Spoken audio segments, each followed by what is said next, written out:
আবেলিলৈ উত্তৰ এটা আহিল। বিষয়টো আমি হৰ্টিকালচাৰ বিভাগলৈ পঠিয়াইছোঁ, কিয়নো প্ৰসংগটোৰ লগত এজোপা ফল মূলৰ গছ জড়িত আৰু কেৱল শস্য আৰু খেতি বাতিৰ লগত জড়িত প্ৰসংগবিলাকতহে সিদ্ধান্ত আগবঢ়োৱাৰ অধিকাৰ এগ্ৰিকালচাৰ বিভাগৰ হাতত আছে।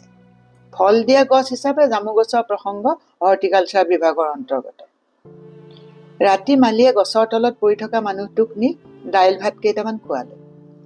কোনোবাই আইন নিজে হাতত তুলি লৈ গছজোপা কাটিবলৈ অহাৰ আশংকাত বাগিচাৰ চাৰিওফালে পুলিচ পহৰাৰ ব্যৱস্থা কৰা হৈছিল, যদিও তাৰে এটা পুলিচৰ মনত দয়া উপজিল আৰু মালিক মানুহটোৰ বাবে দাইল ভাত লৈ যোৱাৰ অনুমতি দিলে। গছে হেঁচা মাৰি ধৰি থকা মানুহটোক মালিয়ে ক'লে, তোমাৰ ফাইলৰ কাম চলি আছে, কাইলৈ মানে ফয়চলা হৈ যাব লাগে। মানুহটোৱে একো নেমাতিলে। মালিয়ে পৰি থকা গছজোপালৈ চাই ক'লে, ভাগ্য ভাল যে গা গছডাল তোমাৰ টপিনাত পৰিল, নহ'লে কঁকালত পৰিবলৈ হোৱা হ'লে তোমাৰ ৰাজহাড় গুৰি হ'লহেঁতেন। মানুহটোৱে